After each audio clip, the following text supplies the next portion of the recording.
Bismillahirrahmanirrahim. Assalamualaikum warahmatullahi wabarakatuh. Oke, Sobat Ngampus, kita ketemu lagi di Ngotak kali ini dengan Bu Afi. Siapa yang jadi mahasiswanya gitu, atau siapa yang jadi temannya, siapa yang diajarin sama Bu Afi. Kali ini bertemu dengan Bu Afi. Lihat kan sehat gitu, walaupun S3 tapi masih sehat, alhamdulillah. Udah lama kita nggak ketemu ya Bu. Terakhir kita ketemu waktu saya numpang mobil Ibu di ke UI ya? Iya, kita ke UI. Iya, yang kita diinepin di barak itu. Iya, betul. Yang baraknya serem. Mari. Bosen banget gitu. Ya, kali ini thanks ya Bu ya. Terima kasih Ibu udah mau hadir di Ngotak gitu. Mau sharing tentang sosial media gitu. Karena fenomena di kurang lebih 4-5 tahun ke belakang ya, sampai sekarang ini kan sosial media tuh sensi banget gitu, terjadi beberapa kubu gitu, minimal 2 kubu gitu kan ya, dan pada akhirnya itu menjadi sebuah bad profiling ya buat seseorang gitu kan ya, bahwasanya kalau saya terutama gitu kan, kalau mau nyari calon karyawan itu biasanya saya lihat dulu dari ininya dulu gitu kan, sosial medianya, jadi bisa tahu bahwasanya dia profilingnya seperti apa gitu. Nah, Ibu punya cerita atau sesuatu yang bisa membuat kita gitu ya, kami gitu di ya sobat-sobat ngampus gitu, bahwasanya kalau nanti ke depan supaya kita aman, bisa dapat pekerjaan yang layak, teman banyak gitu kan ya, itu bagaimana sih tata cara bersosial media yang baik gitu, sehingga orang tuh ya senang sama kita ya gitu kan. Gitu Bu. Monggo Bu, silakan Bu, di-share Bu. Oke, baik Pak Roni, terima kasih sekali Pak Roni dan Ngamposnya yang makin kesini makin oke ya. Banyak membantu anak bangsa. Oke ya, terima kasih untuk peserta semua yang sudah hadir. Yang kabarnya ada berapa? 300 ya katanya ya? 300 Bu. Amin. Oke, terima kasih semua. Sharing saya, betul, saya perkenalkan dulu, nama saya Afiati, Bu Afi, biasanya Pak Roni manggil. Saya sedang S3 di Universitas Gadjah Mada, dan memang betul penelitian saya tentang media sosial. Dulu saya 10 tahun 2000 sampai 2009 itu saya kerja di PT Hardware Indonesia. Nah, terakhir itu Pak Roni, sebelum saya resign itu HRD itu pernah bilang, Bu Afi, ini saya mau nerima beberapa karyawan, itu tahun 2008-2009 ya. Ini saya mau terima karyawan, ini Bu Afi, tolong dilihatin dong media sosialnya. Nah, itu 2008 loh Pak Roni. Jadi waktu itu kan baru ada Yahoo, ya. Jadi nggak banyak kan dulu ya media sosial. Facebook belum ada, Facebook di awal-awal tuh Bu, 2008. Awal-awal baru daftar 2008. Tuh kita. Iya. 2008, 2007, 2008. Nah, terus tolong Bu dilihatin ini media sosialnya gimana ya gitu. Nah, itu 2008 loh Pak di PTS Hardware. Sekarang sudah 12 tahun. Ya kan? 12 tahun. Iya. Sudah banyak sekali media sosial sekarang. Sudah amat sangat banyak lah media sosial sekarang. Nah, media sosial ini saya ambil dari sisi psikologi ya Pak ya. Iya Bu, monggo. Manusia itu kan kita fitrahnya adalah ingin terhubung, ingin berkumpul. Oke. Memang ini Facebook ini dibuat salah satunya ya adalah alasannya karena manusia itu sangat ingin terhubung satu sama lain. Nah, kalau kabarnya sih menurut psikologi, kalau misalnya kita kekurangan koneksi atau kesepian gitu ya, kurangnya hubungan dengan orang lain, itu katanya kita imun menurun, kemudian bisa sakit jantung, penuaan, bunuh diri, seperti itu loh Pak kabarnya ya dari psikologi. Kalau unhappy kita, ya Bu ya? Ya, unhappy gitu. Kalau kita tidak kurang lah koneksi dengan orang lain ya. Nah, kemudian kan muncullah ya ini media sosial yang melalui koneksi internet. Media sosial ini menghubungkan kita secara cepat nih, seperti sekarang ya Pak Roni, kita real time, video conference, dan efisien dan real time. Jadi itu media sosial yang saat ini, apalagi dengan adanya wabah COVID ini ya, semua orang terhubung gitu ya, mulai dari kecil bayi sampai yang tua gitu ya, di belahan dunia manapun ke belahan nggak ada batasnya, nggak ada batas, tanpa batas waktu. Nah, sedikit kita ketahui, kita lihat nih hasil analisa penelitian dari orang lain di Indonesia nih Pak, kita coba lihat di Indonesia saja. Bu. Di Indonesia itu ternyata setiap orang itu hampir 4 jam sehari menggunakan media sosial.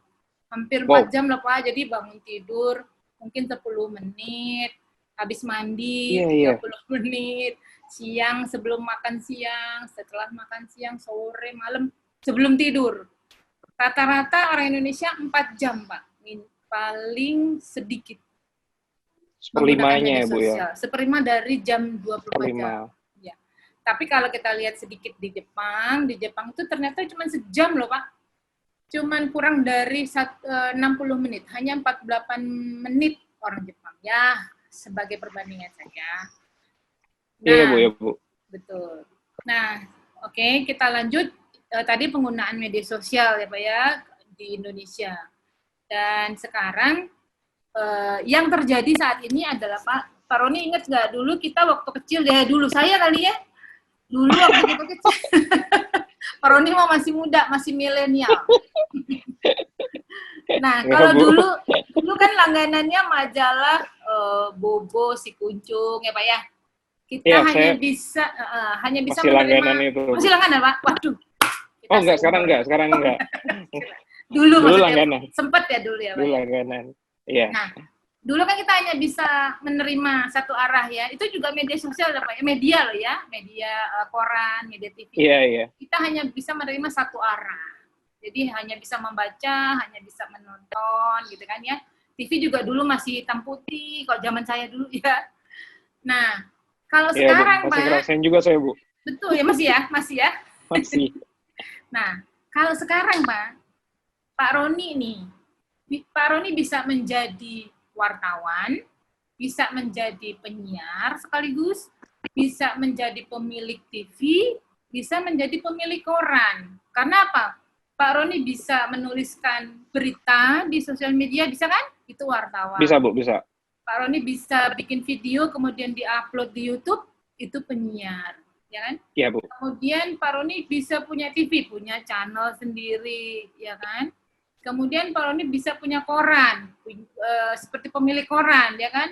Bisa menerbitkan berita-berita seperti itu. Iya. Nah, itu seluruh manusia sekarang punya 4 profesi itu sekaligus, Pak. Wartawan, penyiar, pemilik TV, pemilik koran. Nah, itu yang terjadi sekarang. Jadi betapa ajaibnya ya Pak ya, kalau dulu kita hanya bisa membaca, nerima, nonton, nggak bisa protes gitu ya. Kalau sekarang kita bisa protes, bikin TV sendiri, bikin koran sendiri, jadi penyiar sendiri gitu ya, menulis sendiri gitu. Nah itu Bu, yang sekarang. Aku ini ya Bu. Yes. Aku potong ya Bu, maaf ya Bu. Ya. Coba kita flashback zaman dulu. Orang dulu kan suka orang Indonesia ya, sukanya berkumpul. Atau sampai dengan sekarang kalau menurut saya gitu di komplek-komplek sarana berkumpul ibu-ibu untuk gibah itu di tukang sayur. Ya. Ya kan? Betul. Jadi beberapa ibu-ibu yang atau pembantu-pembantu yang sekiranya dia di rumah gitu. Ya. Nah, apakah ini termasuk dengan local wisdom kita? Ya tadi kalau kita mengacu tadi data ibu yang orang Jepang dibandingkan orang Indonesia gitu kan ya, lebih banyakkan orang Indonesia untuk bermain sosial media.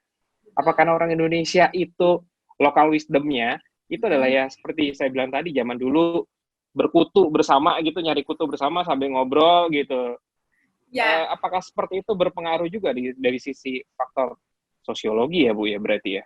Iya, gitu. Iya jadi betul Pak Roni. Jadi memang sebenarnya fitrah seluruh manusia sebenarnya Pak, nggak hanya di Indonesia, di luar juga. Di Indonesia, okay.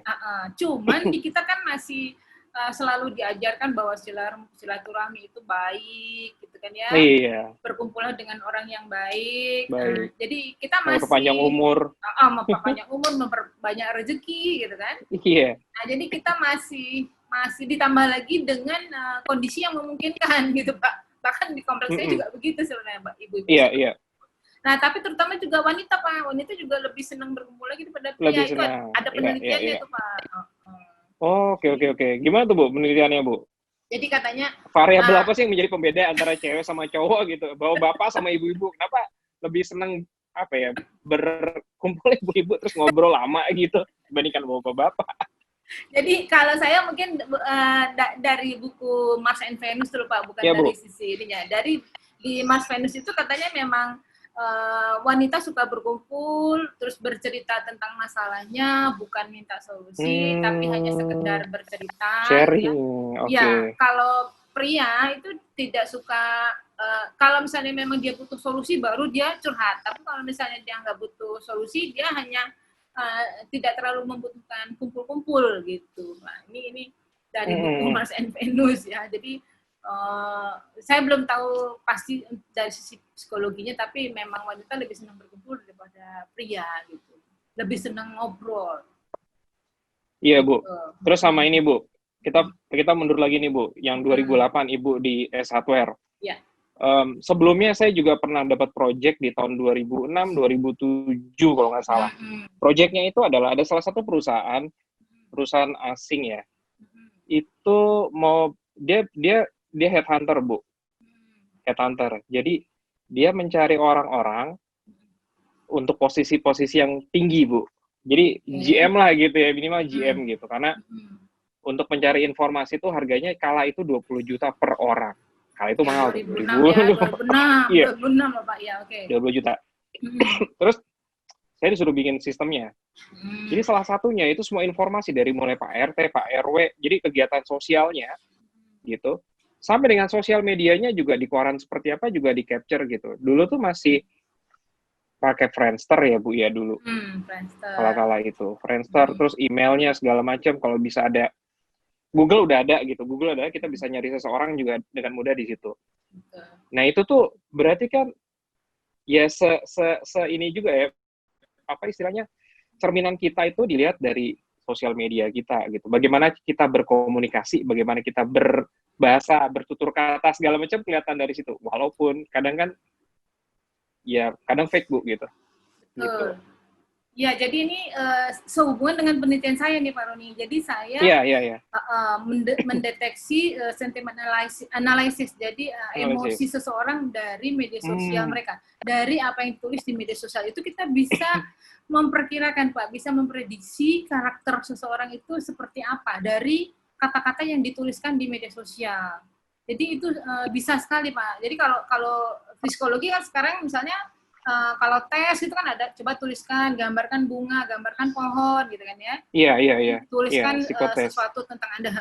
Nah, itu psikologi sudah melakukannya secara manual. Nah, penelitian saya menghitung itu, Pak. Jadi menghitung emosi seseorang dari tulisan yang dituliskan di media sosial.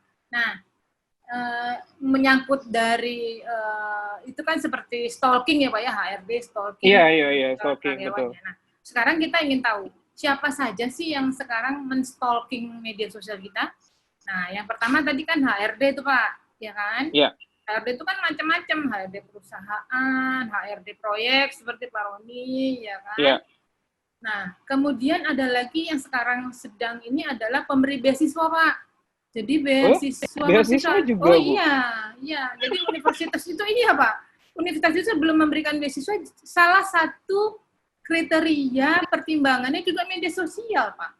Jadi dilihat apakah dia berjiwa challenge, penuh tantangan, apakah dia kegiatannya banyak, yang positif. Bahkan juga orang tuanya juga dicek loh, Pak. Dicek juga media sosial. Sosial medianya, oke. Orang tuanya, dari orang tua dari si calon penerima beasiswa. Nah, kemudian sekarang ini yang juga dilakukan oleh perusahaan-perusahaan adalah begini, Pak. Misalnya dia mau menaikkan jabatan seorang karyawan. Nah, itu juga yang dianalisa menjadi tambahan bahan analisa juga media sosial, Pak.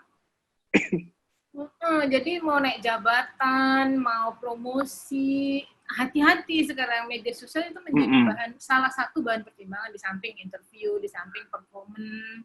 Nah, Jadi media sosial juga menjadi bahan pertimbangan. Jadi sudah ada beberapa perusahaan besar BUMN Pak yang minta dibuatkan aplikasi untuk mendeteksi apakah karyawannya ini orangnya positif, negatif, sarkas, penuh hate speech misalnya. Hate speech. Itu sudah ada Pak. Sudah dibuatkan aplikasinya. Beberapa saya sempat ikut lah. Nah, kemudian yang men-stalking lagi, siapa lagi? Calon pacar, Pak. Calon pacar. Nah, iya. Saya pernah ada satu temen, gini, Mbak Afi, anakku itu sudah mau nikah, Mbak. Terus, anaknya perempuan. Tolongin dong, Mbak, liatin, Mbak, itu orang tuanya gimana sih, Mbak, anaknya calon menantu saya ini gimana sih, Mbak? Tolong liatin dong media sosialnya namanya. Itu begitu loh, Pak, sekarang. Jadi, calon mertua pun ikut men-stalking media sosial loh. Iya. Ibu berarti nanti dari sini bisa jadi detektif swasta untuk mencari informasi seseorang dari sosial media. Nanti cerita Ibu, ada orang nitip gitu, informasi. Iya.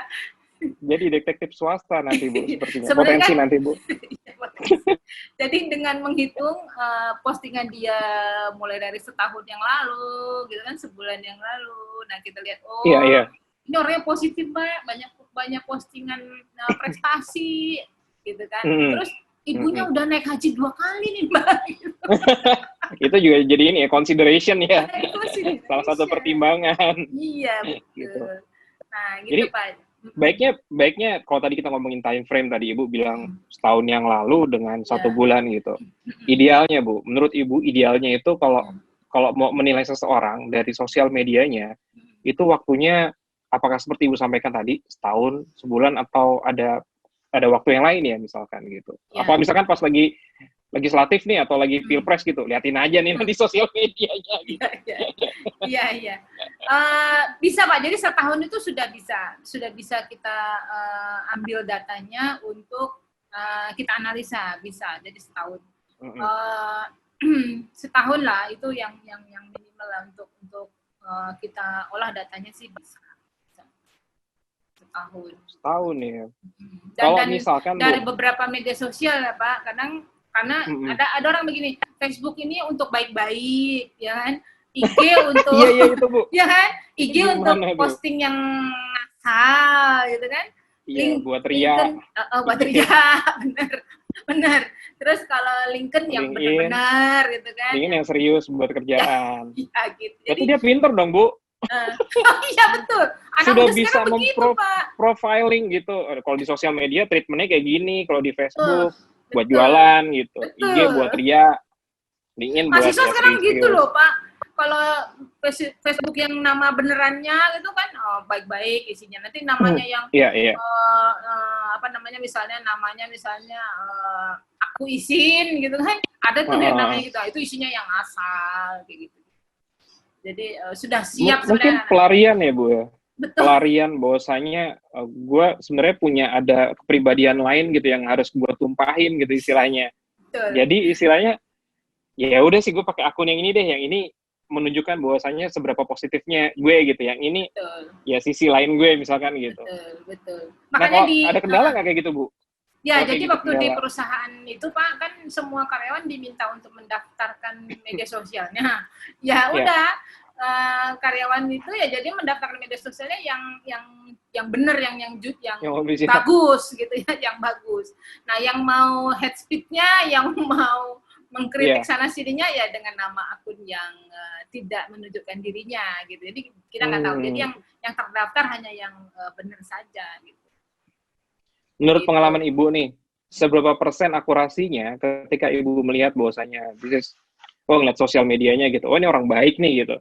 Tapi kadang kan ada beberapa akurasi kita kadang ada yang meleset sedikit ya Bu. Nah, yang saya mau tanyakan seberapa persenkah akurasinya Ibu menganalisis dari sosial media gitu istilahnya tentang kepribadian seseorang?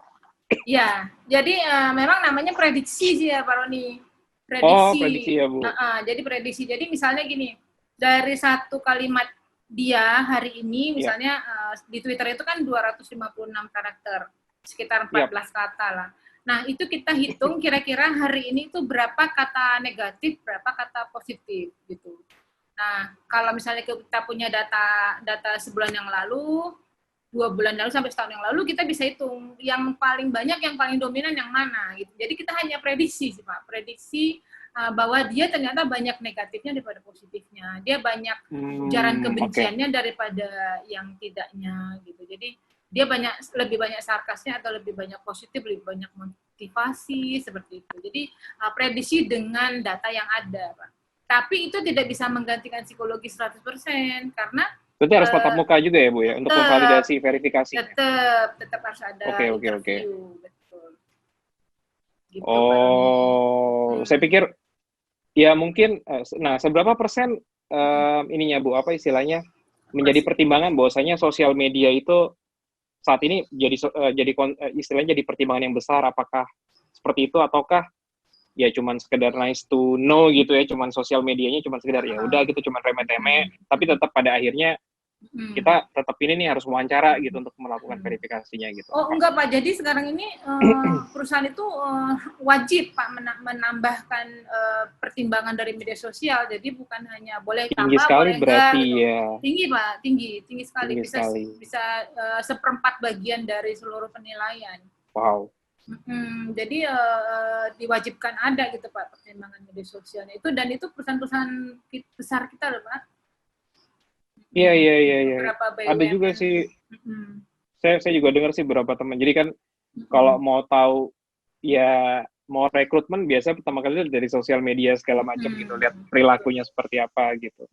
Untuk mendaftar baru menjadi karyawan pun harus di situ di dalam formulirnya mencantumkan media sosialnya.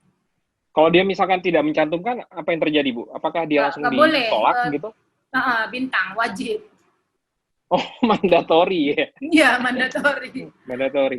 Iya. Kan saat ini kan banyak orang juga, nggak banyak sih Bu ya, ada beberapa orang yang tidak suka untuk diekspos itunya di sosial media kehidupannya gitu kan ya. Pun kalau ada cuma sekedar punya tapi nggak pernah diupdate. Betul. Nah, kalau kondisi seperti itu jadi masalah nggak buat para ini HRD istilahnya? Betul. Sekarang ini kan minimal yang kita gunakan untuk komunikasi yang paling sering adalah WhatsApp kan Pak? WhatsApp. Okay. Nah, WhatsApp kan pasti ada. Nah, kalau misalnya dia mungkin seorang calon karyawan itu memang benar-benar nggak punya gitu ya, nggak punya media sosial. Nah, yang kemudian diambil adalah yang media seperti LinkedIn, Pak. LinkedIn. Nah, LinkedIn. Kemudian misalnya yang lain adalah Google Scholar kalau untuk dosen ya. Jadi media lain gitu yang menjadi bahan pertimbangan. Jadi, nah kemudian di WhatsApp Pak, jadi pada waktu interview atau komunikasi dengan HRD melalui WhatsApp itu sudah mulai masuk penilaian Pak. Oh, oke. Waktu pertama kali sebelum interview atau diundang pengumuman bahwa Anda diterima interview, nah itu sudah mulai Pak sebenarnya, sudah diambil datanya. Sudah penilaian. Sudah mulai diambil. Bagaimana cara dia menjawab, sopan santunnya gitu. Betul. Gitu. Netiquette banget ya Bu ya? Oh banget Pak. Ya? Karena kan gini Pak, perusahaan itu kan males lah ya gitu menerima karyawan yang belum jadi, yang harus dilatih lagi, dilatih etika lagi, dilatih kepemimpinan lagi gitu. Mending nyari karyawan yang memang sudah sedikit jadi gitu kan. Jadi makanya menjadi bahan pertimbangan gitu Pak. Ya, sehingga biaya pelatihan bisa sedikit dikurangi dengan sudah menerima karyawan yang lumayan bagus lah. Oke, kita bicara pendidikan nih Bu. Ya. Latar pendidikan seseorang itu berpengaruh nggak terhadap bagaimana dia berinteraksi, berkomunikasi di sosial media gitu, berperilaku di sosial media. Itu pengaruh besar atau tidak Bu, menurut Ibu? Enggak Pak, enggak. Jadi cara kita bersosial media, sebenarnya sosial media ini kan adalah ucapan yang dituliskan gitu kan Pak. Jadi itu sebenarnya tidak terlalu dipengaruhi oleh latar belakang pendidikan Pak. Jadi lebih dipengaruhi oleh habit, kemudian pengaruh dari masa kecil, dari masa lalu sampai sekarang, kemampuan berbahasa bahasa, kemampuan menyampaikan sesuatu gitu kan. Jadi nggak terpengaruh oleh latar belakang pendidikan. Jadi seperti lingkungan ya, keluarga segala betul, macam itu berpengaruh besar. betul, Okay. latar belakang di keluarga sebelumnya. Betul. Nah, terus lagi kan ini Bu, saya kan ya Ibu dan saya kan latar belakangnya di IT gitu. Walaupun Ibu sekarang sedikit ke psikolog ya, gitu kan, dan bisa berhipnosis juga gitu, dan bisa menghipnosis. Yang jadi pertanyaannya gini Bu, kalau saya di IT itu kan kalau komunikasi dengan orang IT, teknikal terutama, itu rada suka ini ya, suka berkomunikasi kadang suka yang ya rada inilah, bahasanya bahasa asing mereka lah gitu. Tapi beda dengan kalau misalkan ngomong sama orang komunikasi gitu ya, notabene mereka sudah bisa menjelaskan sebenarnya maksud dan tujuannya gitu di dalam sosial media gitu kan ya, itu jelas gitu. Tapi kalau teman-teman di IT misalkan ngomongnya ini apa ya, di struktur bahasanya segala macam kita nggak ngerti gitu, maksudnya apa sih gitu, gitu. Itu yang sering ini apa pengalaman saya sih kalau saya gitu. Ya, jadi memang kita memang harus bisa mengerti Pak bahwa cara berkomunikasi setiap orang itu sangat berbeda. Pertama dari latar belakang juga. Nah kemudian sekarang ditambah dengan pendidikan, ya kan? Jadi apa yang dia pelajari selama kuliah. Jadi anak yang belajar di ilmu komunikasi sama yang di IT sama yang di sastra itu bisa berbeda akibat dia belajar selama 3-4 tahun itu. Nah itu memang kita harus maklumi Pak. Jadi kita benar kan ya dapat WA dari mahasiswa yang kadang-kadang jadi lebih logis, lebih cepat, pengen cepat gitu kan. Udah gitu kadang-kadang dengan bahasa coding gitu ya, bahasa coding. Jadi tapi kemudian begitu kita ketemu mahasiswa komunikasi, mahasiswa psikologi misalkan, itu bahasanya bisa sedikit lebih. Bahasanya beda ya. Kalau anak IT kan Ibu pernah dapat WhatsApp kan, Bu Afi apa kabar gitu. Kapan Ibu ada waktu buat ketemu saya gitu kan? Iya betul. Sering. Ibu punya waktu sama saya. Iya. Sering. Jadi bahasa-bahasa lucu dari mahasiswa IT itu kadang-kadang kalau lucu banget itu saya suka posting di IG. Jadi biar teman-teman masih. Jadi IG saya tapi di-blur kan Bu? Di-blur kan? Di-blur. Di-blur kan namanya kan? Di-blur lah Pak. Nanti dia dibully temennya, kesian. Di-blur. Hanya kalimatnya aja. Sehingga yang lain, IG saya itu kebanyakan mahasiswa Pak. Jadi supaya teman-teman mahasiswa yang lain bisa belajar. Kalau saya sih memang kalau beberapa teman-teman mungkin ya karena kita dosen ya ada yang nyuekin gitu kalau misalnya bahasa mahasiswa agak tidak sesuai dengan yang seharusnya lah. Nah kalau saya kita beri pengertian Pak karena memang orang IT nggak tahu cara yang lemah lembut itu seperti apa gitu kan. Iya. Mereka tanya bahasa coding gitu kan. Iya. Kita kasih tahu aja, kita kasih contoh gitu kan bahwa sebaiknya begini. Jadi saya nggak pernah marahin, tapi kalau yang lucu banget pasti saya posting gitu, saya capture gitu dengan namanya di-blur. Itu masih di ini ya Bu, istilahnya sedikit ditegur, dipermalukan nih bahasa ini, sedikit ditegur, dipermalukan dalam bentuk di sosial media Ibu. Nah bagaimana dengan orang-orang yang di luaran sana yang terkena undang-undang ITE misalkan, gara-gara salah kata atau ini, saya punya pengalaman teman saya Bu, gitu, itu kena langsung disomasi sama salah satu pejabat di Indonesia lah, gitu kan. Terus kalau ditanya kasihan, sebenarnya enggak juga gitu, karena memang ya seperti Ibu bilang tadi di WhatsApp juga, kalau di grup juga bahasanya seperti itu gitu, terus kemudian di sosial media kena tuh, kalau menurut saya dalam hati saya kenakan lo gitu kan, bukan simpati malah kenakan lo gitu kan. Nah itu kan yang salah satu apa ya istilahnya, kalau kita nggak jaga diri kita ya kena undang-undang ITE yang notabene ya kayak gitu Bu gitu. Nah itu gimana Bu? Ya jadi memang sebenarnya di kita tuh sudah ada wadah hukum ya Pak ya untuk hal seperti ini. Jadi kami juga kemarin, saya juga tergabung di redaksi Pak, Relawan Anti Hoax Indonesia. Oke. Gimana? Jadi kita sosialisasi lah. kita sosialisasi ke waktu itu sekitar 12 kota sekaligus sekitar 3 sampai 4 bulan. Jadi kami ada sekitar 12 orang roadshow. Kita bekerja sama dengan Google. Jadi waktu itu kan yang menjelang Pilpres, Pak, menjelang Pilpres itu kan hoax, bully itu kan banyak sekali ya. Ya sebenarnya sih wadah hukum di kita tuh sudah ada untuk siapa yang menyebarkan hoax, siapa yang bully, siapa yang menyebarkan informasi tanpa izin, sebenarnya sudah ada. Ya sekarang ini mungkin yang yang itu mungkin yang memang benar-benar memberi dampaknya agak luas gitu Pak. Kalau misalnya hanya sekedar kita sama teman mungkin nggak akan kita adukan, mungkin nggak terlalu akan ditanggapi karena dampaknya nggak luas. Nah, kalau sekarang itu yang ditangkep lah gitu ya istilahnya ya, yang disomasi, yang memang memberi dampak buruk, memberi contoh tidak baik ke masyarakat, bisa ditiru seperti itu. Itu memang ada hukumnya, ada di pasal 27, ada di 28, 29 sampai 30 itu yang undang-undang ITE. Wow.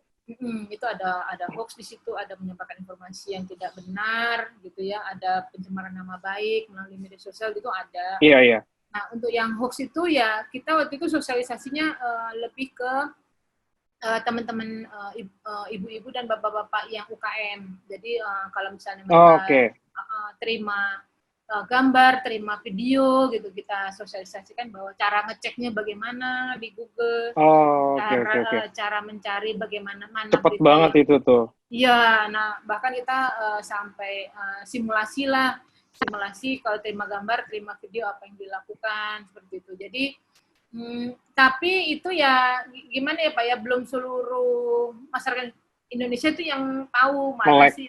Bahkan sampai nih tadi nih ya ada salah satu guru yang posting tentang konser virtual itu loh Pak. Ini padahal guru ya, seharusnya kan kalau guru kan ya cek dulu gitu kan, ini kan banyak murid yang follow mungkin ya kan. Iya. Agak gimana gitu ya. Nah, itu saya biasanya akan ingatkan DM gitu ya, Bu. Ini fotonya nggak bener tahun 2017 gitu. Jadi ini langsung dia delete postingannya gitu. Jadi karena ini guru kan Pak, anak-anak kita follow beliau gitu loh kan. Kalau misalnya begitu kan khawatirnya anak-anak kita juga terpengaruh kan. Gitu. Jadi kalau saya ini Bu. Kalau saya ngingetnya kalau Ibu masih halus tuh Bu. Kalau saya gini Bu, saya cuma bilang kan kalau saat ini kan banyak beredar hoax tentang penyakit COVID-19 kan. Ya, betul. Oh, di toko ini ada nih pelayannya gitu. Kena COVID-19 padahal belum dicek tuh beritanya, tapi sudah menyebar di grup gitu kan. WhatsApp, di Facebook, di sosial media atau di WhatsApp gitu. Betul. Teman saya ada yang kena gitu, ada yang kena lagi. Ini beda teman lagi dibandingkan yang tadi. Yang ini cuma sekedar didatengin sama tokonya, dia minta maaf gitu di postingannya, suruh tantangan materai. Terus ya udah sekedar itu gitu. Nah, saya ingetnya gini ke teman saya yang di WhatsApp.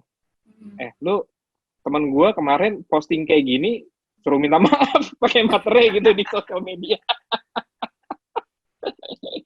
Itu kan masih belum sampai kena Ibu sampaikan tadi, bahwasanya belum sampai dengan ke ranah undang-undang ya, dipolisikan lah perbuatan tidak menyenangkan. Gitu. Iya, jadi mungkin begini Pak, kalau kita ingin menasihati orang lain katanya sih akan lebih baik kalau kita menasihatinya tidak di depan umum, katanya kan gitu. Memang Pak, betul. Saya suka gini, kadang-kadang kalau gemes itu ya baca teman-teman yang posting hoax itu ya, kadang-kadang suka gemes gitu, dia suka komen langsung gitu ya di bawah gitu ya, bahwa ini nggak benar. Langsung digas. Langsung gaspol. Nah, tapi begitu 1-2 kali dibantah gitu ya, terus saya udah cukupkan Pak, karena kalau kita berbantahan di media sosial juga itu nggak akan memberi solusi, apalagi memang teman kita tuh agak susah gitu ya Pak diberitahu gitu loh kan. Frekuensinya nggak nyambung kali Bu. Iya betul. Beda frekuensi Bu. Betul. Dan nggak netral juga Pak, gitu, suka ke kiri, suka ke kanan gitu kan. Nah ini susah. Jadi kalau sudah 2 kali, 3 kali saya kasih tahu dengan fakta, nih linknya yang benarnya begini, enggak juga, ya udah saya nggak ikutan. Oke, silakan diteruskan gitu, tapi saya sudah memberikan data. Saya Pak, bahkan saya yang kami redaksi ya, relawan anti hoax Indonesia, banyak Pak kami di-unfriend temen, di-unfriend saudara gitu ya. Karena ya saudara ya. Karena ya itu memberitahu sesuatu kemudian nggak terima gitu kan. Nggak terima ya, kita mah terima aja lah, memang kita tugasnya itu ya, dan kita sampaikan datanya yang benernya kayak gini. Kalau nggak terima ya udah di unfriend.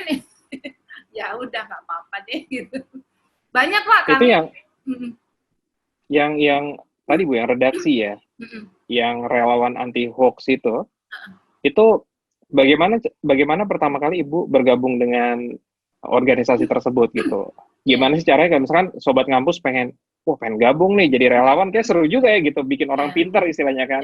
Kan konon kan terlalu banyak orang yang istilahnya terlalu banyak orang yang menyebarkan hoax dibandingkan yang enggak malah justru diem kan gitu. Betul. Justru itu yang salah malah jadi benar gara-gara orang benar nggak ngasih tahu bahwa itu hoax gitu. Justru pengulangan pengirimannya lagi kan makin masif gitu, sehingga tadinya salah hoax jadi benar nih dianggapnya gitu. Nah itu gimana Bu ya ceritanya bisa bergabung, terus kalau misalkan kita mau bergabung seperti apa modelnya gitu. Ya menarik tuh Bu. Iya, jadi waktu itu kan saya ada satu teman wartawan di Facebook. Nah, teman wartawan ini juga, dia juga udah wartawan internasional juga, udah sering keluar ke internasional juga udah lumayan. Nah, beliau ini juga sama dengan saya gitu, suka memberikan berita yang benarnya seperti apa. Nah, sebenarnya beliau ini duluan, Mbak Astari, yang duluan membentuk relawan. Jadi waktu itu relawan. Nah, waktu itu baru 3 orang, ada dokter, ada dosen, kemudian ada wartawan. Nah, kemudian begitu Mbak Astari ini melihat saya juga tertarik di bidang itu, diajak bergabung Pak. Nah, dari situlah kita keliling. Jadi awalnya kelilingnya itu di Jakarta aja Pak. Misalnya mana sekolah yang sedang ada sedang ada pelatihan tuh guru, kami masuk deh bareng 1 jam. Gitu. Audiensi, betul. Audiensi. Jadi kita deketin sekolah-sekolah dulu, kemudian kita deketin ibu-ibu, gitu. Nah, jadi kita relawan, benar-benar kita sumber pertama tuh, ibu-ibu, mama. Betul. Mama. Nah, akhirnya begitu dibentuk redaksi, namanya namanya dipatenkan. Nah, kemudian dipanggillah sama Google, dipanggil sama ada Kominfo, diajak kerjasama, terus ya udah akhirnya akhirnya kami ya sekarang nih ya itu Pak, kalau ada panggilan ya kita ke sana, atau misalnya memang kita butuh banget mengajukan diri, boleh dong kami minta waktu 1 jam. Boleh Pak, Pak Roni kalau mau bergabung, ayo Pak. Kami kekurangan bapak-bapak ini kebanyakan ibu-ibu. Banyak ibu ya. Jadi dokter, dosen, influence gitu ya. Iya. Boleh Pak nanti bergabung. Boleh Bu. Nanti ini menarik sih Bu, soalnya ikut-ikut gitu tuh bersosialisasi, bertemu sama orang positif pastinya gitu kan. Kami waktu itu 4 bulan Pak, setiap minggu, setiap Sabtu 4 bulan di 12 kota di Indonesia serempak. Wow, gila, nggak ada capeknya tuh Bu. Lumayan, kadang pindah ke Palembang, pindah ke Lombok gitu. Jadi mana yang nggak ada, oh yaudah ngisi gitu. Jadi 12 kota selama 4 bulan setiap Sabtu. Oke. Nice Bu. Terus by the way Bu, di yang organisasi yang Ibu tadi ikuti, redaksi tadi gitu kan. Kan tadi kan hoax. Diajarin juga nggak sih Bu etika gitu kan ya, bagaimana cara memposting di sosial media misalkan, terutama kalau saya tuh paling sebel kalau ada korban kecelakaan gitu difoto gitu, atau ya akhir-akhir ini ada video gitu misalkan, itu tuh tanah udah mau longsor gitu, kenapa sih lo nggak empati gitu, tahan dulu jalanan gitu sampai ada korban baru di video gitu kan, gimana ya kadang ya gitu. Itu salah satu etika dan empati menurut saya sih gitu kan ya. Itu diajarin juga sih Bu. Iya Pak, jadi kita juga mulai dari apa yang don dan do-nya. Jadi don dan do-nya di media sosial. Jadi kita juga sampaikan, coba sharing. Jadi misalkan, misalnya jadi untuk gambar-gambar yang akan membuat korban menjadi lebih, keluarga korban ya terutama, sebaiknya sih tidak disebarkan. Atau misalnya mendapatkan gambar yang nggak tahu, paling nggak jangan langsung, kan biasanya kan gini, posting video atau gambar, gue nggak tahu nih benar apa enggak nih gitu kan, tapi ini nanti terus masuk ke satu grup, nanti anggota grup itu misalnya ada 50 orang, 50 orang nih posting lagi ke grup yang lainnya bilang gini, gue nggak tahu nih benar apa enggak nih, hoax apa enggak gitu. Terus grup yang lainnya begitu juga, ibu-ibu juga gitu kan, gue nggak tahu nih benar apa enggak gitu kan, nah akhirnya kan menyebar, tapi dengan caption gue nggak tahu nih benar apa enggak gitu kan, tapi sudah menyebar. Nah, kita sampaikan ke peserta bahwa kalau misalnya mendapatkan gambar, tanya mungkin ke teman yang IT misalnya, atau misalnya kalau ada waktu ya sempatkan mencari di Google informasinya. Kita ajarkan juga caranya Pak, di Google gimana caranya upload fotonya, kemudian dilihat beritanya, nah kemudian dipilih kapan beritanya terakhir. Kalau beritanya memang 2017 berarti bukan hari ini terjadinya gitu. Nah itu kita sampaikan gitu. Jadi nah itu satu, jadi tentang menyebarkan gambar, tentang menyebarkan berita-berita yang belum diketahui kebenarannya, itu kita sampaikan, gitu Pak. Berarti fenomena viral itu kan yang sekarang terjadi, gitu kan ya.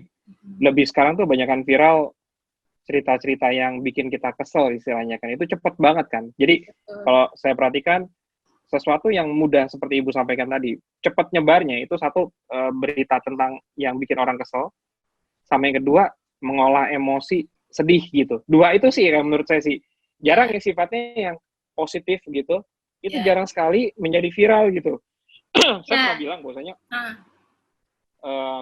kalau coba perhatiin deh, good news from Indonesia followernya coba dibandingkan dengan Lambe Turah, banyakan mana? Nah jadi itu rupanya begini Pak Roni, secara psikologis manusia itu lebih cepat menangkap kabar negatif rupanya Pak. Lebih cepat ya? Itu Indonesia aja atau semua? Semua orang.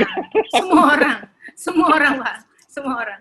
Jadi kita lebih cepat menangkap sesuatu yang negatif. Saya juga lupa nih secara psikologisnya kenapa gitu ya di otak, bagian otak kita. Sehingga yang negatif itu lebih cepat ketangkep daripada yang positif, Pak. Gitu. Nah, makanya kan kita di sekarang nih yang banyak itu ya yang negatif, tapi itu juga kembali lagi kepada ini ya Pak, kepribadian. Kalau misalnya memang orang yang negatif, kita pasti tahu postingannya pasti lebih banyak negatif Pak. Bisa langsung connect gitu, bisa langsung terhubung gitu. Kita bisa langsung lihat posting seseorang, kemudian kita lihat ke kehidupannya gitu ya. Itu ternyata ada koneksi, ada hubungan gitu Pak. Jadi, betul. Nah itu, ketimbang menerima berita positif Pak, jadi agak lama. Makanya mungkin kita kan ada anjuran untuk selalu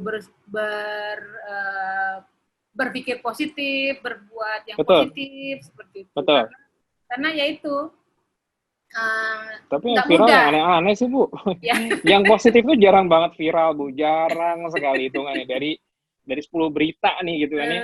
Yang negatif tuh 9 gitu, yang positif 1 gitu. Ini menurut saya gitu kan. Jadi kayak kadang kita capek gitu bikin sesuatu yang konten yang bagus gitu. Kalau misalnya di sosial media kita sharing konten yang bagus gitu kan. Itu jarang sekali meledaknya ketimbang kalau misalkan bikin ngeprank atau apapun itu yang justru malah ini gitu kan ya, justru wah banyak kan sharingnya gitu kan. Berbagai macam emosi gitu. Ya, jadi saya juga selama masa pandemi ini ya Pak ya, saya unfollow beberapa teman. Wah, Ibu unfollow? Iya, karena sayang loh Bu, di-unfollow. Ya, jadi saya juga bilang begini, teman-teman bilang gini, kenapa di-unfollow doang Mbak, kenapa nggak di-unfriend? Kalau misalnya di-unfriend, dia nggak bisa membaca postingan positif kita. Kalau misalnya kita unfollow, paling nggak untuk beberapa bulan ini kita tidak melihat postingan negatif dulu deh gitu, biar imun kita juga terjaga Pak. Daripada kita ikutan sedih kan, postingannya yang selalu ujaran kebencian, mengkritik yang tanpa ada memberikan alternatif solusi gitu kan, yang mengeluh. Nah, kadang-kadang males ya Pak, karena saya kan memang setiap hari harus membaca media sosial kan, karena penelitiannya di situ ya. Rolling data Twitter tiap hari di situ gitu kan, jadi ngelihat yang negatif tuh kayaknya ikutan lemes gitu loh. Jadi untuk sementara saya unfollow, tapi untuk di-unfollow saja, unfollow Pak. Jadi tetaplah bersosial media Pak, tapi ya itu tadi kurangi yang negatif, unfollow dulu, kemudian tambah friend list atau follow orang-orang yang positif, yang banyak motivasi, seperti itu. Jadi jangan berhenti Pak. Jadi ada teman yang gini, gue mau berhenti aja deh media sosial, gitu. Nanti tapi di rumah juga misalnya nggak ada TV juga, jadi kita nggak update berita gitu Pak. Jadi jangan juga sebenarnya, jadi jangan juga terlalu terputus dari media sosial gitu. Kadang ada yang menarik diri sampai ke WA gue nggak mau baca-baca lagi, negatif semua gitu.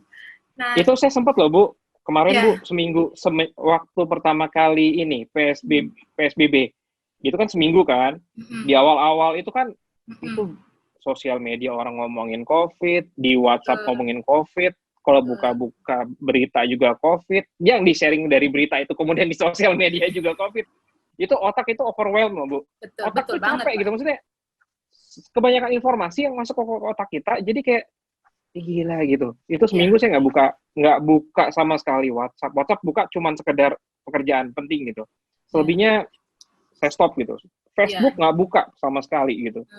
Semua sosial media saya stop dulu seminggu itu Bu, sampai akhirnya come on gitu ya, face the reality. Berdamai dengan keadaan pada akhirnya gitu. Iya jadi memang begitu Pak. Bisa kita menjadi berlebih informasi yang di masuk itu mempengaruhi ke kita loh Pak, mempengaruhi ke mood. Jadi saya grup WhatsApp tuh lebih dari 83 Pak. Wow. Grup ya. Nah itu juga satu hari sama. Berapa message Bu? Bisa ribuan. Tapi yang saya pin itu memang benar-benar yang penting ya di keluarga gitu ya. Itu tiga teratas ya. Yang lainnya tuh ya cuman skip aja. Kadang-kadang ya mohon maaf ya nggak bisa aktif karena kalau misalnya grupnya isinya negatif terus kita kebawa loh Pak, kebawa mood, kebawa lemes itu jadinya kan. Iya. Nah makanya saya unfollow dulu beberapa teman yang suka posting mengadu domba kayak gitu ya. Itu saya unfollow dulu gitu. Saya sisain berapa untuk ngelihat gitu. Sekarang terjadi apa sih gitu. Kalau saya gini Bu, kalau dulu saya unfollow Bu, berapa waktu lalu saya unfollow, semenjak pilkada gitu saya unfollow. Tapi makin sini saya ngerasa bersyukur Bu gitu, saya nge-unfollow gitu. Itu berarti Ron lu harus bersyukur. Kenapa gitu kan ya? Tuhan ngasih lu otak yang bener gitu. Ini ada orang istilahnya postingnya kayak gini terus, berarti kan something wrong with his or her brain lah istilahnya gitu kan ya. Itu jadi kayak istilahnya itu cerminan gitu istilahnya. Jadi lu nggak usah unfollow gitu. Lu pelajarin aja gimana, lu tahu aja. Pada akhirnya saya gitu Bu. Jadi pada akhirnya semenjak kesini tuh semakin kesini saya nggak unfollow atau unfriend orang. Saya cuma lihat gila ya gitu ya, cuma alhamdulillah gitu pada akhirnya alhamdulillah Tuhan ngasih saya otak yang benar gitu. Exactly Pak. Jadi dengan mengetahui yang negatif kita jadi tahu mana yang positif gitu Pak. Iya betul. Jadi kadang kita harus bergaul juga sama orang-orang kayak gitu sih. Jadi biar tahu bahwasanya sisi lainnya seperti apa sih yang bisa kita pelajari, yang kita bisa tangkap sesuatu gitu kan ya.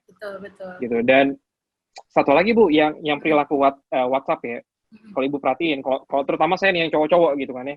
Kalau cowok-cowok itu gini, kan ada grup WhatsApp buat kantor misalkan gitu ya, kantor. Terus ada satu lagi bikin nih grup WhatsApp kantor tapi nggak ada bosnya. Ya kan? Terus bikin satu lagi dong gitu, grup WhatsApp kantor isinya cowok semua, sharing gambar bokep. Betul sekali. Ada turunannya ya. Betul. Tapi yang rame justru yang ini nih gitu, yang isinya yang gambar ini yang aneh-aneh gitu kan nih. Yang officialnya biasanya ya santai aja kalau pas lagi ada perintah, pada kemana gitu bosnya baru jawab gitu kan. Dan kadang salah grup ya, salah kotak ya. Iya Bu. Iya. Bener kan? Iya, jadi seperti itu. Iya, jadi kadang memang kita butuh tempat yang boleh dibilang nggak ada aturan gitu loh Pak. Jadi grup yang boleh bebas gitu ya. Ya bisa dimengerti sih kalau ada kebutuhan seperti itu Pak. Jadi memang biarin aja nggak apa-apa gitu. Cuman nah ini yang terjadi di anak-anak Pak. Kalau anak-anak kan gitu mereka kan juga punya media sosial kan, grup kan? Iya. Selama mereka berkata-kata yang menurut kita tidak baik, tidak senonoh misalnya, selama itu dia berkata-katanya di grup, monggo silakan. Tapi yang bermasalah hanya kalau kata-kata itu dia juga ucapkan di grup yang ada gurunya, atau yang ada orang tuanya, atau grup yang ada dosennya. Itu yang menjadi masalah gitu. Makanya biarin aja mereka punya kelompok lagi yang lain, grup, silakan mau berkata apapun, mungkin kita nggak usah terlalu marahin Pak anak-anak. Betul. Jadi kalau dia nanti salah kotak, yang ada grup dosennya, terus dia juga berkata seperti itu. Ya. Untung gitu. Sekarang bisa dihapus Bu. Kalau dulu kan nggak bisa dihapus WhatsApp. Iya betul, nggak bisa sekarang. Kadang di grup saya juga masuk gitu, ada yang keceplosan, ada yang salah kotak. Iya. Terus ya paling saya jawab ya saya pernah muda, gitu. Paling. Iya. I know you so well gitu. Paling bisa jawabnya begitu. By the way, ada yang mau di-share lagi nggak Bu dalam bentuk presentasi gitu yang Ibu mau share? Ya, paling ini aja sih untuk yang WhatsApp ini yang agak silakan, banyak nih ya. Yang WhatsApp ini yang sering terjadi itu kan begini, apalagi sekarang. WhatsApp itu kan kadang-kadang kita WhatsApp orang nggak langsung dibales tuh Pak Roni. Banyak yang curhat marah gitu kan nggak di Oh iya Bu, iya. Cuman di-read doang gitu ya. Ini sesama kayak majalah. Ya, kayak majalah, kayak koran gitu ya. Ada sesama ibu-ibu, ada sesama kolega juga gitu kan ya. Kadang-kadang terjadi bisa marah seperti itu Pak di WhatsApp. Nah, kita harap mengerti saja bahwa orang kan nggak selama 24 jam itu berada di depan handphone. Kadang kan orang perlu kerja juga, perlu masak juga, perlu bersama keluarga juga, atau lagi ada meeting lain. Jadi kalau misalnya WhatsApp kita tidak langsung dibaca orang tuh ya nggak langsung marah. Jadi mungkin dia sedang di mana, sedang ada kejadian apa kan kita nggak tahu. Jadi nggak usah terlalu langsung marah kalau WhatsApp nggak langsung dibaca. Nah, kemudian sekarang kan ini Pak, video call kan Pak ya, WhatsApp ini sudah bisa video lebih call, betul. 8 orang, nanti bahkan mau jadi 80. Bisa 50. Ya. Kadang-kadang ada temen tuh yang video call itu nggak ngomong-ngomong dulu gitu Pak. Jadi kadang-kadang kan kita nggak sengaja kepencet gitu kan, atau di swipe up ke atas gitu ya. Nah, padahal kan kita nggak ready, belum siap secara penampilan, belum lipstikan, Nah, untuk video call seperti itu, misalkan, ya, gitu kan masih betul. Iya, kadang-kadang mahasiswa menghubungi dosen juga begitu, kok pakai video call gitu kan ya. Kan dosen kadang-kadang nggak selalu ready untuk menjawab video call gitu ya. Nah, ditanya dulu, Bu, boleh video call nggak? Boleh. Ini khususnya untuk video call nih yang sering sekali nih Pak, yang tahu-tahu ujuk-ujuk ngajak video call gitu kan, lagi bangun tidur gitu ya. Nah ini yang kalau video call tuh janjian dulu, jadi jangan langsung di call dengan video. Kalau mungkin suara mungkin masih oke lah ya. Nah kemudian untuk yang notification read-nya, read receipt-nya dimatikan Pak. Nah, ini nggak sopan sebenarnya kalau ini kita ber-WhatsApp-nya ke yang lebih tinggi, misalnya dosen, atasan ya, atau kolega proyek, orang tua, itu sebenarnya nggak sopan Pak, secara etika. Jadi notifikasi receipt ini, iya, kalau misalnya hanya dengan di bawah kita, dengan teman, dengan anak, apa. Tapi kalau lebih atasan ya Pak ya, dosen, itu nggak sopan. Jadi sebaiknya dinyalakan gitu ya. Kadang-kadang ya banyak sih yang masih memutuskan untuk mematikan notification receipt ini ya. Tapi itu kalau untuk ke atas itu tidak sopan dianggapnya. Kadang kan ini Bu, privacy issue Bu. Privacy issue, atau misalkan dia diikutin sama siapa gitu dan nggak pengen privasinya terlihat gitu kan. Sebenarnya kan salah satu consideration-nya kan kenapa ada itu, karena ya mungkin privacy issue, dia nggak mau diganggu atau nggak mau diketahui keberadaannya atau apapun itulah pokoknya alasannya. Gitu. Tapi latar belakangnya banyak kan privacy. Iya betul. Kalau saya mendingan sampaikan terus terang bahwa saya belum bisa diganggu. Itu komunikasi yang baik ya Bu ya? Iya, mendingan langsung komunikasi yang baik gitu ya. Mohon maaf belum bisa jawab gitu kan, atau misalnya pun kita baru menjawabnya 3 jam kemudian kita sampaikan, sorry tadi gue nggak bisa jawab karena gue sedang ada kegiatan lain. Itu mungkin lebih ini gitu. Cuman kan kebayangan Pak ya, kita dosen ya, kita kirim gitu ke mahasiswa tuh nggak baca-baca gitu, garis centang biru 2-nya tuh nggak muncul-muncul, nih kurang ajar banget. Iya. Aja gitu nggak ya. Positif tuh Bu. Jadi itu yang ini gitu. Jadi ya juga orang tua atau kolega gitu kan, kolega kerja gitu kan, kita udah kirim dari tadi kok nggak centang biru ini ya, kemana? Iya. Gitu kan. Nah itu satu. Kemudian Kalau misalnya video kan sekarang, nah kalau misalnya sedang ada suka ngelis kan, wah ini udah mau habis nih. Sedang kita kan suka ngelis itu Pak, orderan misalnya di grup tuh ya, atau ngelis daftar hadir. Nah itu jangan diselipin dengan kirim gambar atau video yang di luar tema bikin list ini Pak. Itu nggak sopan. Kalau daftar hadir ini kan pakai ngampus aja Bu gitu. Iya betul, bener banget. Pakai ngampus aja, bener. Ya di WhatsApp gitu kan, ya ampun nih, tulis lagi kayak kelengkap atau apapun itu. Ya itu sih. Iya, pakai ngampus aja bener. Langsung saranin aja Pak, langsung di interrupt aja, pakai ngampus aja ya, gitu Pak. Bener banget. Iya, Pak Roni langsung ya.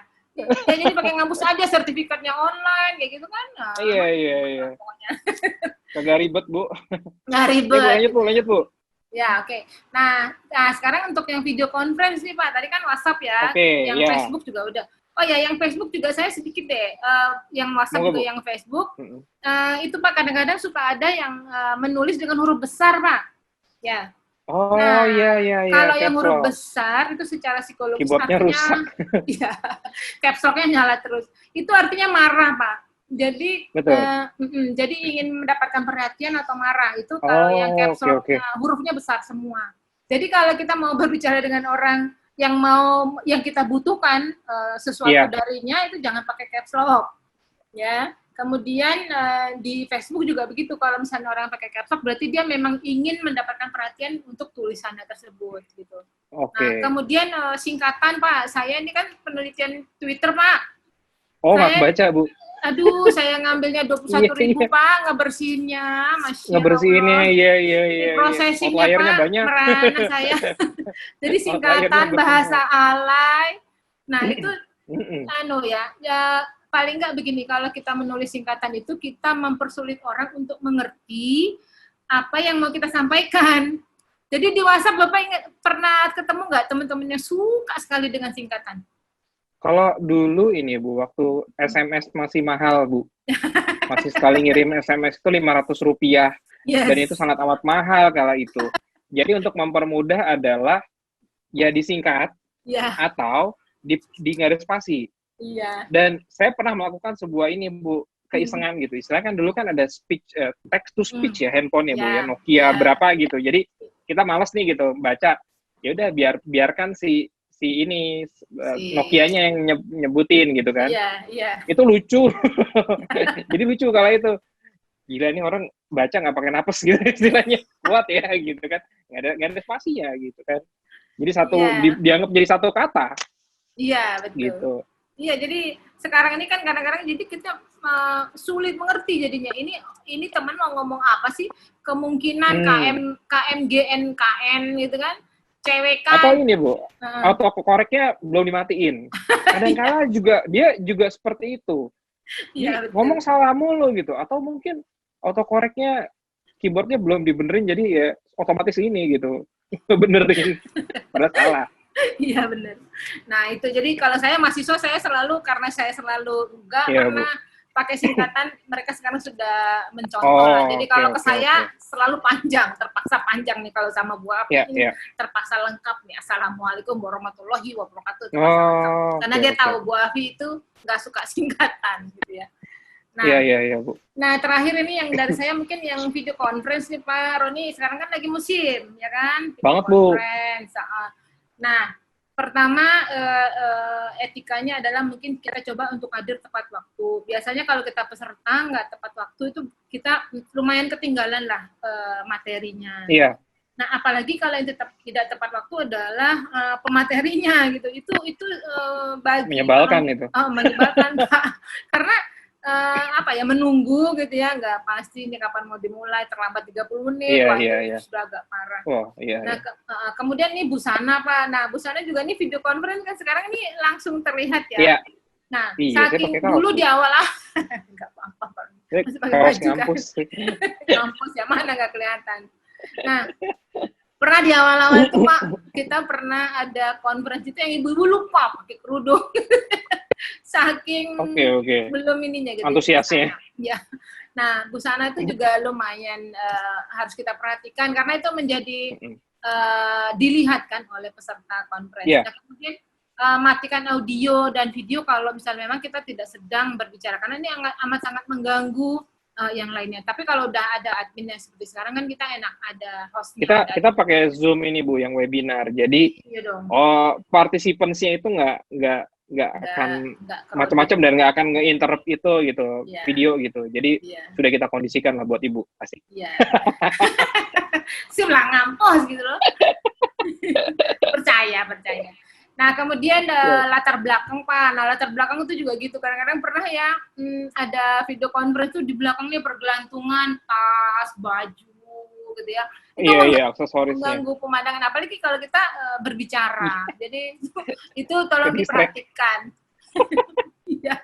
Nah, kemudian foto profil. Foto profil ini kalau misalnya kita tidak berbicara, video kita tidak muncul, itu kan yang muncul kan nama. Betul. Nah, daripada nama, mendingan tambah foto. Jadi orang tahu, oh ini Afi, oh benar, ini Parono. Gitu. Nah, kemudian fokus. Kadang-kadang kan ada kalau misalnya lagi berbicara seperti ini, sayanya gini gitu ya. Jadi kemana-mana. Mengganggu kan, annoying banget. Bu, kemarin Bu ya, saya ngisi materi Bu. Ada Bu pesertanya Bu, langsung, mandi dulu. Videonya mau dimatiin, speakernya belum di-mute. Iya. Mandi dulu, udah gitu. Ya kadang-kadang dosen juga gitu Pak, sama mahasiswa saya juga gitu. Mahasiswa juga gitu. Iya. Kemarin gitu, ngasih pelatihan ke dosen juga gitu. Nah iya. Seru juga. Kedengar ya, jebur-jebur gimana gitu. Enggak sih, coba mandi dulu gitu. Ini tinggal gitu. Iya. Aduh, lucu tuh. Ada kan kalau lagi video conference itu anaknya manggil bunda gitu. Minumnya di mana gitu. Oh iya, nongol gitu. Iya, atau ada yang mahasiswa nih lagi enak-enak belajar gitu terus tahu-tahu ibunya datang. Emang abang udah mandi gitu. Iya. Masuk tuh suaranya tuh. Gitu. Jadi diperhatikan dulu lah latar belakangnya. Nah, itu untuk yang video conference. Itu aja sih Pak untuk yang video conference dan lain-lainnya yang dapat saya sharingkan, saya bagi pengalaman gitu Pak Rodi. Itu waktu Ibu yang sampaikan tadi tentang video conference itu sedikit menampar saya juga tuh Bu. Gitu. Iya. Makanya kan saya ini kan di Facebook Ibu kan, wah ini inspirasi banget nih gitu kan. Biasanya ya jujur aja kalau misalkan kita kan cuma kelihatan setengah badan Bu ya. Bawahnya kan nggak kelihatan. Bawahnya kita pakai sarungan atau pakai celana pendek kan nggak kelihatan gitu istilahnya. Yang diperhatikan ke atas ke bawah gitu. Iya. Bahkan berdiri ngambil minum gitu. Bahkan belum mandi, belum sikat gigi pun juga sekarang nggak kelihatan gitu, nggak kelihatan. Jadi bener-bener wah gila menyenangkan juga ya gitu ngajar belum mandi gitu kan nggak kelihatan sama mahasiswanya. Ikut training juga sambil tiduran bisa ya Pak? Bisa Bu, bisa gitu. Jadi bener-bener kayak ya menyenangkan ya. Memang semenjak ya pandemik ini kan berkomunikasi kita dengan cara seperti ini gitu. Menggunakan sosial media, menggunakan video call yang notabene kan kita mulai membiasakan diri kita dengan etiket yang Ibu sampaikan tadi gitu bahwasanya rules of the thumbs-nya, aturannya seperti ini loh etikanya gitu. Jangan sembarangan gitu istilahnya gitu kan.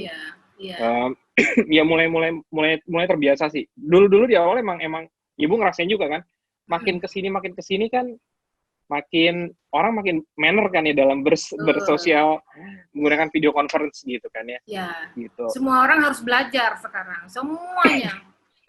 Kepaksa Bu, kepaksa gitu. Betul.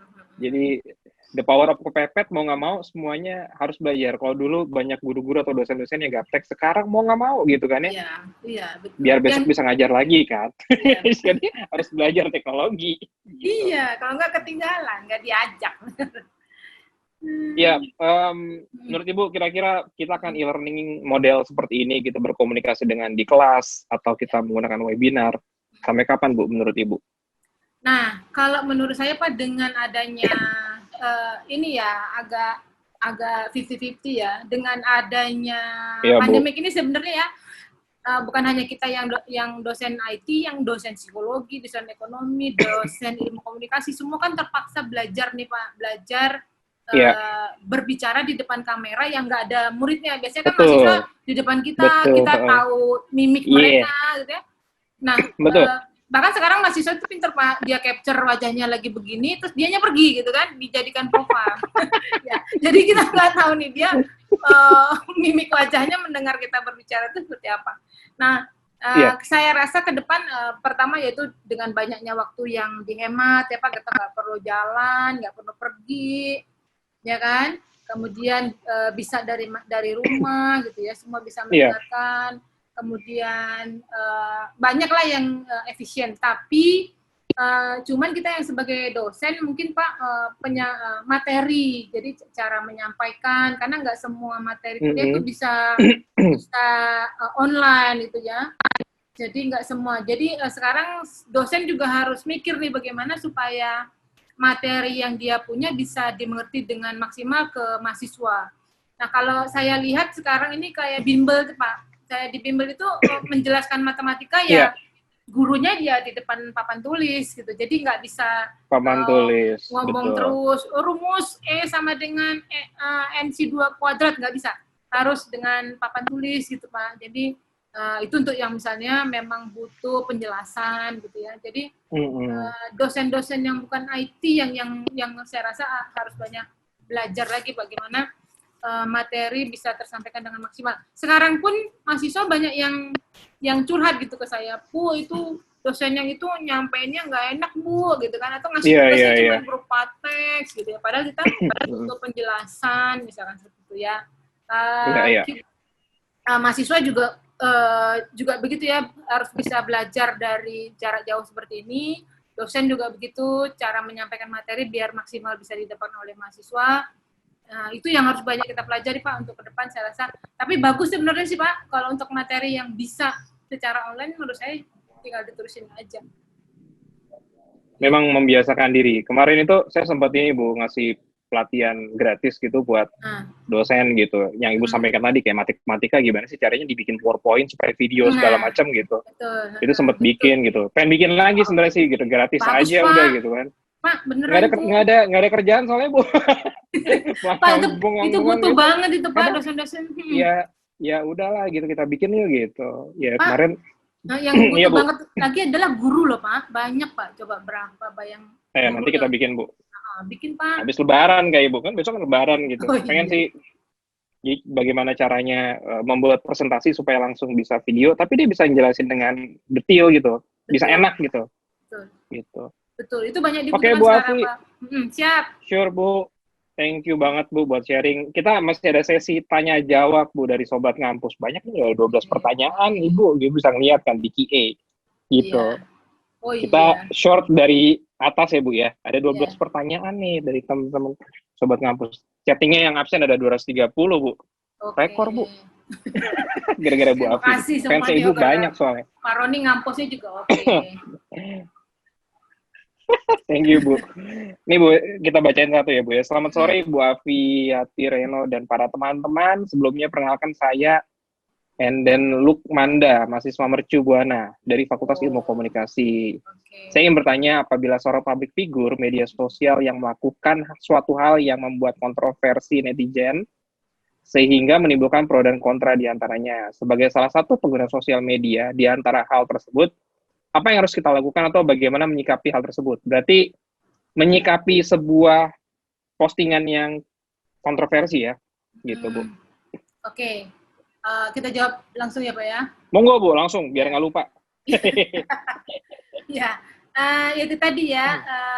Memang kita sebagai manusia itu sebenarnya kalau dikritik itu secara langsung, apalagi di depan umum itu tidak semua bisa mudah menerima. Ya, jadi kalaupun misalnya kita ingin memberikan kritik terhadap seseorang di media sosial, kita sebaiknya sampaikan secara DM, japri ya, jalur pribadi.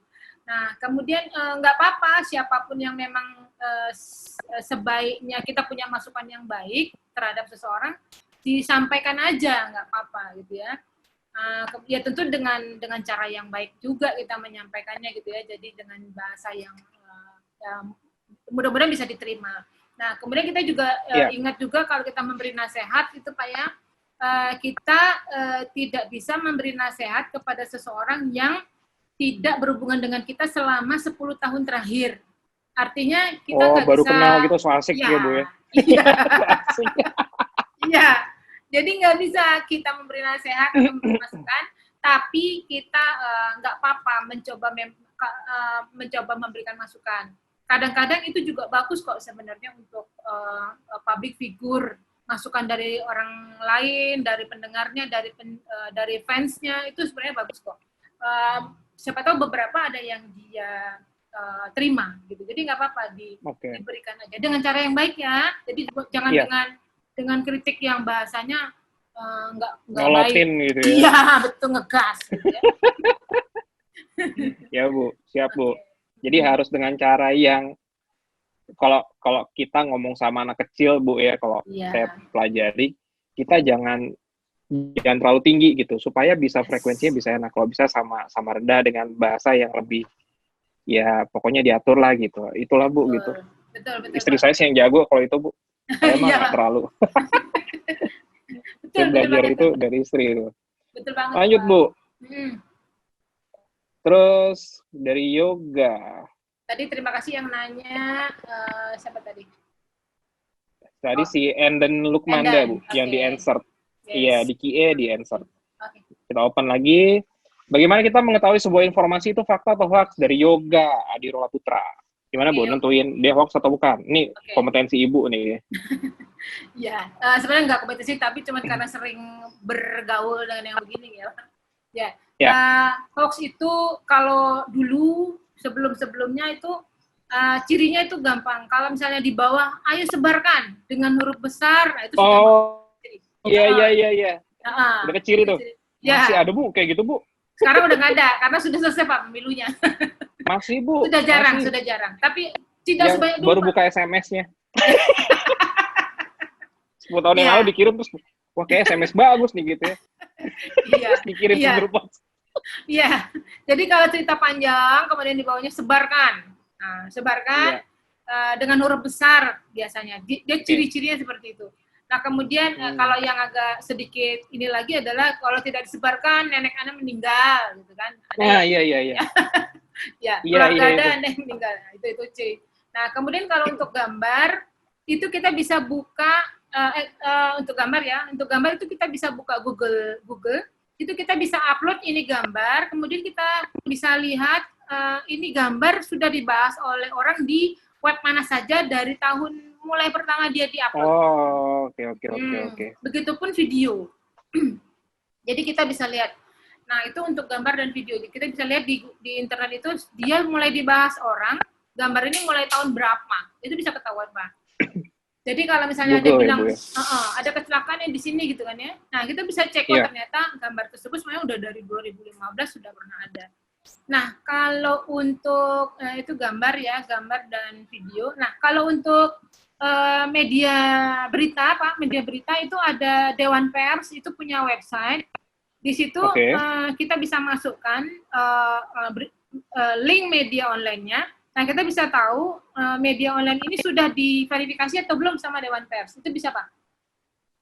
Verifikasi artinya dia sudah mendapatkan izin, sudah memang benar, ada alamatnya, ada ADART-nya, seperti itu. Pokoknya izin lah, Pak. Izin untuk mempunyai berita online. Itu ada di webnya Dewan Pers. Jadi ada beberapa kriteria, ada yang sudah terverifikasi, ada yang sedang proses, macam-macam statusnya. Itu untuk yang berita online-nya. Kira-kira begitu, Pak, untuk mengetahui berita hoax atau fakta. Bisa juga kita follow di redaksi ya, di Facebook atau di IG. Kemudian ada juga hoax, fakta, dan ada Facebooknya itu kita juga rutin posting. Kalau ada berita yang hoax kita posting di situ. Jadi itu bisa dilihat di Facebook ada. Oke, berarti udah banyak toolsnya untuk kita bisa mengecek bahwasanya informasi tersebut hoax atau asli, gitu ya Bu ya. Oke Bu, nice. Ini kita udah terjawab.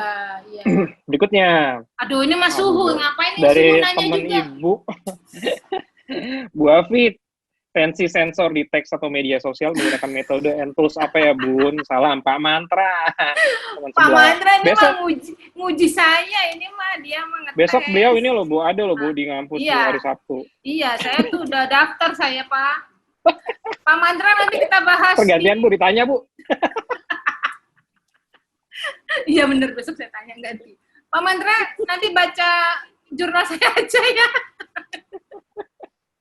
Pak Mantra maaf, jawabnya nanti aja ya. Ini Bapak mah ngetes. Bapak nanti jadi penguji saya aja deh di sidang tertutup. Jadi gimana, Bu? Dijawab nggak nih, Bu? Jawab loh, Bu. Kasihan, Bu. biar mencerahkan juga nih ke Sobat Ngampus. Monggo, Bu. Kalau saya klasifikasi teks dengan objeknya media sosial, sekarang saya pakainya machine learning dan deep learning. Jadi dua-duanya saya pakai, ambil beberapa algoritmanya, kemudian saya compare. Jadi saya pakainya deep learning, Pak. Yaitu tadi karena saking tidak teraturnya bahasa Indonesia itu, terus tidak ada pola juga, pola yang khusus itu ya. Kan gini Pak Roni, Pak Mantra, ya, awas ya nanya-nanya ya. Di bahasa Inggris itu kan kita jelas Pak Roni, I will go to the market, jelas ya. Subject, verb, predicate, yes. Ya. Nah sebenarnya di Indonesia kan juga ada SPOK. Betul, SPOK, betul. Ya, cuman seberapa banyak sekarang kita menulis di media sosial dengan menggunakan SPOK? Saya pergi ke pasar. Iya. Sangat sedikit. Nah, itu yang menjadi masalah Pak sekarang kalau di media sosial berbahasa Indonesia. Iya, nah, Bu. itu saya di situ tuh Pak. Jadi betapa merananya saya. Jadi mulai ngebersihin dulu pre-processing-nya aja sendiri, khusus lama gitu ya. Kemudian baru diolah di deep learning. Jadi begitulah penderitaan saya. Pak Mantra, nanti ya kita lanjut ya ngopi ya. Kalau udah pergi ikutan, nih Mbak Moro. Biar belajar juga dengan para suhu. Lanjut, Bu. Dari Yosi Prayuda. Assalamualaikum, Ibu. Izinkan saya bertanya, di situasi pandemi seperti ini, sosial media merupakan hal yang important bagi kalangan mahasiswa maupun pengajar. Tetapi banyak dari kawan masih belum terbiasa dengan sistem learn from home dan harus terkoneksi dan terekspos karena sebagian mata kuliah mengharuskan untuk upload konten di sosial media. Sedangkan selama ini sosmed menurutnya adalah privacy. Bagaimana sih, Bu, tips dan triknya supaya ingin menerapkan privacy di dalam sosial media? Ya, privacy di media sosial. Ya, sebenarnya betul kita harus menjaga privacy. Jadi dari sosial media ini kita bisa mengambil data apa saja. Begitu misalnya sudah dituliskan data pribadi itu bisa saya crawling, bisa saya ambil. Nah, sekarang kalau misalnya untuk menjaga itu, kita sekarang bisa gunakan misalnya page atau grup tertutup. Grup tertutup di Facebook kan juga ada. Ya, di Facebook itu kita bisa batasi siapa saja yang boleh bergabung. Nah, mungkin disitulah materi-materi kuliah di-upload. Gitu. Kalaupun misalnya kita belum ada misalnya Moodle atau apa gitu ya. Nah, kita buatlah grup tertutup di sosial media, di Facebook bisa gitu ya. Nah, atau dengan WhatsApp terakhir paling gitu ya. Jadi paling itu ya untuk menjaga privacy dalam sosial media. Itu kira-kira menjawab nggak ya? Terekspos kalau sebagai mata kuliah. Iya, doyannya dia hidden, pakai anonimus aja ya. Iya, betul. Enggak ini. Oke, lanjut Bu ya, biar cepat aja. Dari Randy Daci, Bu mau tanya apa dasar dan teori dalam menganalisis media sosial? Pakai teori apa ya, Bu ya? Oh iya. Sekarang saya pakainya yang neural network, kemudian neural network, LSTM juga, jadi kedekatan kata, maknanya seperti itu. Menganalisis media sosial pakai teori apa? Pakai teori. Teorinya banyak. Jadi tergantung saya sekarang pakainya adalah neural network, Pak. Neural network dari deep learning. Sama pertanyaan jawaban Pak Mantra tadi ya. Yes. Lanjut dari Dedi Setiawan. Ini pertanyaannya juga hampir sama dengan tadi. Assalamualaikum Bapak Ibu, saya Dedi Setiawan ingin bertanya bagaimana cara mengatasi media sosial saat ini agar tidak terjebak berita hoax. Mengatasi media sosial, berat nih. Iya.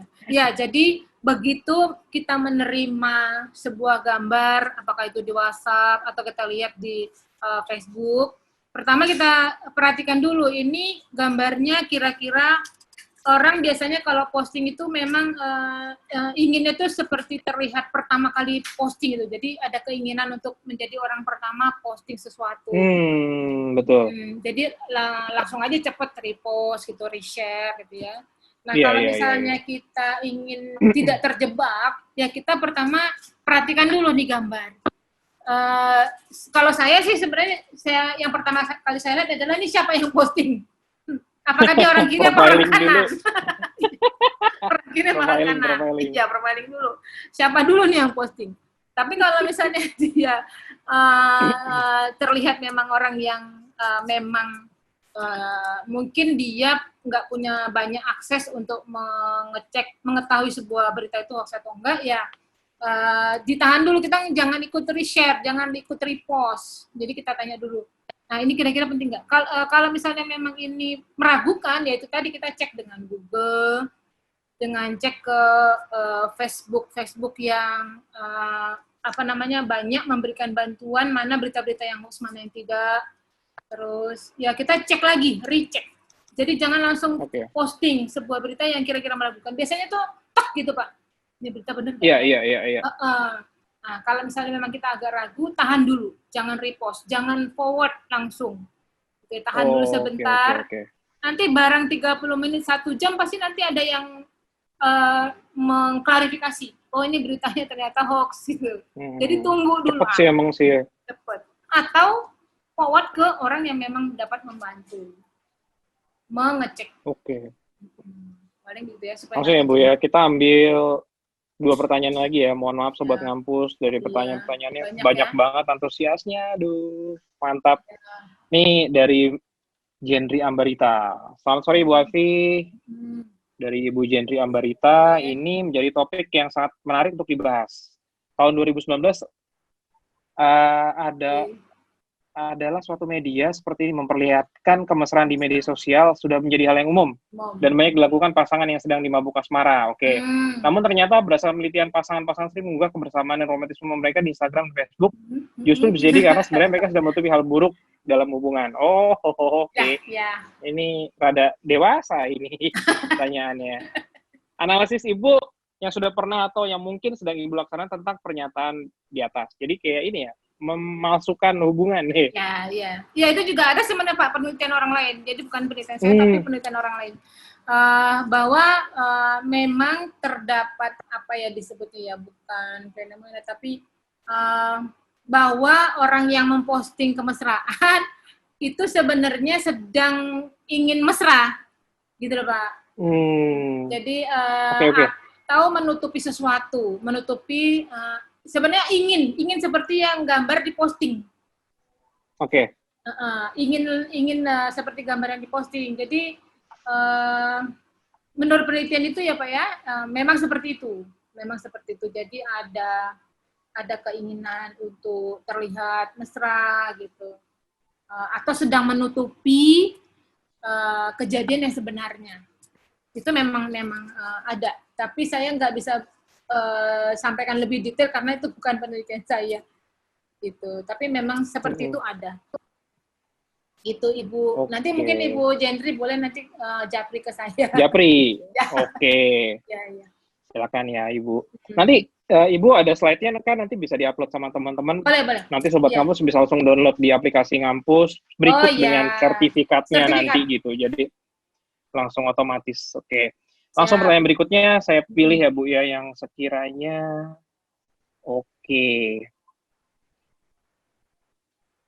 dari Masitah Hutagalung. Sore aku tanya di menu ini, saya Masitah Hutagalung, dosen IBN. IBN itu di mana Bu ya? Institut apa ya? Satu tools etika yang mengatur konten-konten bahasa gambar yang berindikasi tidak maupun berkurang etika di media sosial tidak diperlukan karena cenderung blunder, melanggar HAM dan berekspresi daripada efektif untuk pengguna dan konten media sosial. Ada satu tools atau etika yang mengatur etika ya Bu ya, atau mengatur etika, aturan bahasa, gitu ya. gambar, Iya. indikasi. Oh ya, ya. Sebenarnya Kominfo kita itu setiap hari Pak memblokir situs-situs yang pornografi seperti itu. Itu setiap hari. Yang saya tahu sudah ratusan ribu situs yang diblok di Indonesia. Tapi yang bikin lebih banyak lagi Pak. Ya, iya Bu. Ya, yang bikin, banyak. yang menyebarkan banyak lagi gitu. Jadi itu jadi mata pencarian sih Bu ya. Betul. Nah, ujung-ujungnya jadi perut soalnya. benar banget. Nah, jadi kalau misalnya memang kita ada kok di websitenya Kominfo itu untuk melaporkan situs apa yang memang mengganggu. Kalau saya kan juga sering itu ya Pak, memberikan sosialisasi untuk anak-anak sekolah. Nah, ya. Itu juga gitu, yang pornografi itu. Jadi itu ada situsnya kok untuk melaporkan bahwa ini dicurigai banyak gambar-gambar yang tidak sebaiknya ada gitu. Oke. Gitu, terusnya dilaporkan. Thank you Bu, udah mau buka puasa gitu kan ya. Pas siap. gitu Ibu sharing knowledge-nya tentang etika sosial media. Kesimpulannya kita setuju bahwasanya sosial media itu mencerminkan diri kita dan akan menentukan tujuan hidup kita. Maksudnya tujuan hidup kita artinya keberhasilan kita gitu ya. Pada akhirnya kita diterima sama sosial, diterima sama perusahaan yang kita inginkan misalkan gitu kan ya, dari bagaimana kita berperilaku di sosial media gitu. Jadi baik-baiklah menggunakan sosial media ya. Jadi itu branding kita sendiri istilahnya kan ya. Itu branding kita sendiri gitu. Iya, ingat jejak digital itu kejam. Betul. Jejak media. Iya Bu ya, bisa di screenshot terus ditampilin lagi gitu. Iya. Bu Afi, thank you Bu udah sharing Bu di Ngampus di acara ngotak. Itu luar biasa sekali gitu. Terima kasih Sobat Ngampus. By the way, ada pengumuman dari panitia bahwasanya besok hari Jumat ada ngaji gitu, kajian online. Jadi hidup harus seimbang, itu harus ada sisi ya agamanya sedikit gitu kan ya. Harus itu. Temanya adalah recharge iman and keep connecting to Allah. Gitu, besok hari Jumat. Ini kayaknya gratis acaranya sepertinya. Jadi bisa ya lumayan lah, bisa di akhir penghujung Ramadan bisa, siapa tahu bisa langsung tobat. Sosial medianya juga beretikanya jadi lebih baik gitu habis ikut ini ya ngaji gitu.